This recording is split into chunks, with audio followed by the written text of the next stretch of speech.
Hi friends, welcome to ATM. நான் உங்கள் Uma. So இந்த வீடியோ பத்தி நம்ம என்ன பார்க்க போறோம் அப்படின்னா ரீசனிங் PYQ சீரிஸ்ல கிளாஸ் 51 தான் பார்க்க போறோம். So இதுக்கு முன்னாடி இதுல 50 கிளாसेस கம்ப்ளீட் பண்ணியாச்சு. இது எல்லாமே ரீசனிங் PYQ சீரிஸ் அப்படிங்கற பிளேலிஸ்ட்ல இருக்கு. அதே மாதிரி மேத்ஸ் PYQ சீரிஸும் போயிட்டு இருக்கு. நீங்க அதையும் ஃபாலோ பண்ணிக்கலாம். ஓகேங்களா? இன்னைக்கான 5 கேள்விகள் 5மே பாத்தீங்கன்னா டிஃபரண்ட் டைப்ல இருக்கும். சோ தெளிவா கவனிங்க. ஃபர்ஸ்ட் क्वेश्चन என்ன சொல்றாங்கன்னு பாருங்க. கீழ இருக்கு இல்லையா, இந்த படத்துல இருக்கக்கூடிய x அப்படிங்கிற இடத்துல என்ன வரும் அப்படின்னு சொல்லி கேக்குறாங்க. சோ ரொம்ப சிம்பிள் பாருங்க. ஆக்சுவலா இந்த இடத்துல வித்தியாசம் கவனிங்க. ஓகேங்களா? சோ இதோட வித்தியாசம் பாத்தீங்க அப்படின்னா 4ல இருந்து 6 கூட்டினா 10, 10ல இருந்து 12 கூட்டினா 22, 22ல இருந்து 24 கூட்டினா 46, 46ல இருந்து 48 கூட்டினா உங்களுக்கு 94. ஓகேவா? அதாவது 6 கூட்டியிருக்காங்களா, அதுக்கப்புறம் 6 × 2 12, 12 × 2 24, 24 × 2 48, அடுத்து 48 × 2 என்ன வரும், 96ன்னு வரும். அப்ப இதை ரெண்டையும் கூட்டினா என்ன ஆன்சர்னு பாருங்க. 94 96 10 மீதி 1 19. அப்ப 190 அப்படிங்கறது தான் எக்ஸ் அப்படிங்கிற இடத்துல வரணும். ஓகேங்களா? சோ இதுக்கான ஆன்சர் பாத்தீங்க அப்படின்னா ஆப்ஷன் பி. சோ எந்த இடத்துல கொஸ்டின் மார்க்கோ எக்ஸோ இல்ல வேற ஏதாவது கொடுத்துட்டு அந்த இடத்துல என்ன நம்பர் வரும்னு கேட்டாங்க அப்படின்னா அதுக்கு முன்னாடி இருக்கக்கூடிய நம்பர்ஸ்ல என்ன ரிலேஷன் இருக்குன்னு பாருங்க. அந்த ரிலேஷன் அப்ளை பண்ணீங்க அப்படின்னா உங்களுக்கு ஈஸியா ஆன்சர் கிடைச்சிடும். அடுத்த கொஸ்டின் பாருங்க. சோ இப்போ என்ன கேக்குறாங்க அப்படின்னா அந்த கொஸ்டின் மார்க் இருக்கு இல்லையா, அந்த இடத்துல என்ன வரும், அதாவது இமேஜா கொடுத்துருக்காங்க. சோ அதுக்கு முன்னாடி இருக்க இமேஜ்ல என்ன வந்து இருக்குன்னு பாருங்க. ஆக்சுவலா சர்க்கிள்குள்ள ஒரு ட்ரையாங்கிள் இல்லையா, சோ அந்த இது பாத்தீங்கன்னா அடுத்து என்ன ஆகுதுன்னா உள்ள இருக்க ட்ரையாங்கிள் வெளியே வந்துருச்சு, வெளியே இருக்க சர்க்கிள் உள்ள போயிடுச்சு. ஓகேங்களா? அதே மாதிரி இங்க என்ன இருக்கு பாருங்க. ஆக்சுவலா ஒரு ரெக்டாங்கிள்குள்ள ஒரு டைமண்ட் ஷேப். ஓகேங்களா? சோ அப்ப என்ன வரும், அந்த டைமண்ட் ஷேப் வெளியே வரும், ரெக்டாங்கிள் உள்ள போகும். அவ்வளவுதான், ரொம்ப சிம்பிள். சோ அது எந்த ஆப்ஷன்ல இருக்கு அப்படின்னா ஆப்ஷன் பில தான் இருக்கு. ஓகேவா? சோ அப்ப வெளியே இருக்க அந்த ஷேப் வந்து உள்ள போயிடுது, உள்ள இருக்க ஷேப் வெளியே வருது. அவ்வளவுதான். ஓகேங்களா? சோ இதுக்கான ஆன்சர் ஆப்ஷன் பி. அடுத்த கொஸ்டின் பாருங்க.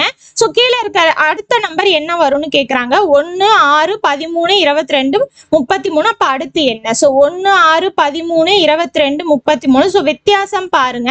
இதுல 5 கூட்டினா 6, அடுத்து 7 கூட்டினா 13, அடுத்து 9 கூட்டினா 22, அடுத்து 11 கூட்டினா 33. சோ 5 7 9 13 ஒற்றைப்படை எண்களா கூட்டியிருக்காங்க. அப்ப 11க்கு அடுத்து இருக்கக்கூடிய ஒற்றைப்படை எண் 13. சோ 33யும் 13யும் கூட்டினீங்க அப்படின்னா கண்டிப்பா உங்களுக்கு என்ன வரும், 46ன்னு வரும். சோ இதுக்கான ஆன்சர் பாத்தீங்க அப்படின்னா ஆப்ஷன் சி 46. அடுத்த கொஸ்டின் பாருங்க. சோ இங்க என்ன சொல்றாங்க அப்படின்னா எல்லாத்துலயுமே உங்களுக்கு இமேஜ் கொடுத்துட்டாங்க. ஓகேங்களா? சோ அந்த இமேஜ்ல எல்லா இடத்துலயும் நம்பர்ஸ் கொடுத்துட்டாங்க. எப்பயுமே எக்ஸ் இல்லைன்னா கொஸ்டின் மார்க் கொடுத்து உங்களுக்கு வந்து நம்பர் கேட்பாங்க. ஓகேங்களா? இந்த இடத்துல எல்லாத்தையுமே கொடுத்துட்டு எது வந்து பொருந்தாம இருக்கு அப்படின்னு சொல்லி கேட்கறாங்க. அப்ப ஏதோ ஒரு ரிலேஷன் இருக்கு, அந்த ரிலேஷன் எல்லாத்துலயுமே இருக்கு, ஒண்ணுல மட்டும் தவறா இருக்கு, அது என்னன்னு கண்டுபிடிக்கணும். ஓகேங்களா? சோ அப்ப ஏதோ 1 2 எடுத்துக்கோங்க. ஓகேங்களா? ஏதாவது 2 எடுத்து இன்னொன்னு கொண்டு வந்துட்டோம் அப்படின்னா அந்த மாதிரி தான் ஆன்சர் வரும். ஓகேங்களா? ஆக்சுவலா இதுல எப்படி எடுத்திருப்பாங்க அப்படின்னா இந்த சைடு இருக்கு இல்லையா, இந்த இப்படி எடுத்திருப்பாங்க. ஓகேங்களா? சோ இந்த மாதிரி எடுத்திருப்பாங்க. இந்த மாதிரி எடுத்துட்டு இந்த ஆன்சர் கொண்டு வர்ற மாதிரி உங்களுக்கு வந்திருக்கும். எப்படி எடுத்திருப்பாங்க அப்படின்னா 12 square plus 9 square which is equal to என்ன வரும், 144 பிளஸ் 81.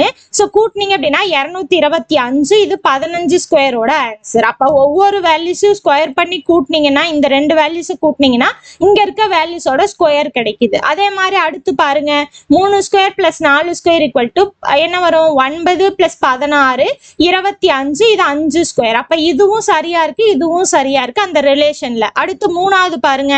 மூணாவது 5 square plus 12 square, 5 square 25, 12 square 144, இது 169, இது 13 ஸ்கொயரோட ஆன்சர். அப்ப இதுவும் சரியா இருக்கு.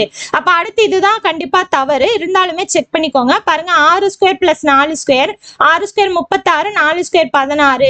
சோ இது 52ன்னு கிடைக்கும். ஆக்சுவலா 49 அப்படின்னு இருந்தாதான் அது 7 ஸ்கொயர். சோ இந்த இடத்துல இந்த ரிலேஷன் இந்த 4வதுல மட்டும்தான் தவறா இருக்கு. 4 அப்படிங்கிற ஆன்சர் பாத்தீங்க அப்படின்னா ஆப்ஷன் ஏல தான் இருக்கு. ஓகேங்களா? சோ இந்த மாதிரி அந்த எப்பயுமே வந்து எக்ஸோ கொஸ்டின் மார்க்கோ கொடுத்துருவாங்க. சோ நம்ம அதுக்கு முன்னாடி இருக்க ரிலேஷன் கண்டுபிடிச்சு அந்த இடத்துல இம்ப்ளிமெண்ட் பண்ணுவோம். இந்த இடத்துல சேம் அதுவே தான். அந்த ரிலேஷனை கண்டுபிடிச்சிட்டு அந்த ரிலேஷன் எந்த இடத்துல தவறா இருக்கோ அதுதான் ஆன்சர். ஓகேவா? அடுத்த கொஸ்டின் பார்க்கலாமா?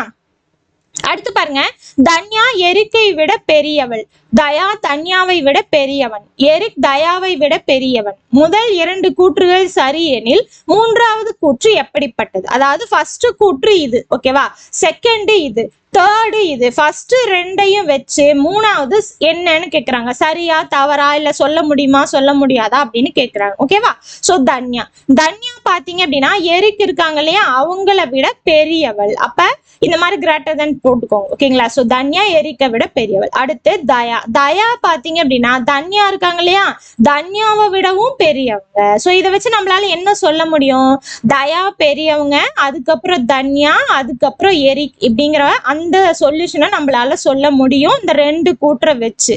இவங்க மூணாவது என்ன சொல்லியிருக்காங்க? எரிக் தயாவை விட பெரியவன் அப்படின்னு சொல்லியிருக்காங்க, ஓகேங்களா. சோ இந்த இடத்துல தயா தான் எரிக்கை விட பெரியவங்க, ஓகேங்களா. ஆனா இந்த இடத்துல மாத்தி சொல்லியிருக்காங்க இல்லையா, சோ அப்ப இந்த முடிவு அப்படிங்கிறது தவறானது. சோ இதுக்கான ஆன்சர் ஆப்ஷன் பி. இந்த மாதிரி 2 கூற்று கொடுத்துட்டு அந்த 2 கூற்றுல இருந்து என்ன நம்மளால சொல்ல முடியும், யாரு பெரியவங்க யாரு சின்னவங்கன்னு கண்டிப்பா நம்மளால சொல்ல முடியும் இல்லையா. சோ அதை வச்சு மூன்றாவது கூற்று அவங்க சரியா சொல்லியிருக்காங்களா இல்ல தவறா சொல்லியிருக்காங்களா அப்படிங்கறத செக் பண்ணிக்கணும், ஓகேங்களா. சோ இன்னைக்கான 5 கேள்விகள் முடிஞ்சது. கண்டிப்பா உங்களுக்கு யூஸ்ஃபுல்லா இருந்திருக்கும். எந்த அளவுக்கு யூஸ்ஃபுல்லா இருந்து சொல்லிட்டு கமெண்ட் பாக்ஸ்ல கமெண்ட் பண்ணுங்க. சோ நம்ம அடுத்த கிளாஸ்ல பார்க்கலாம். தேங்க்யூ.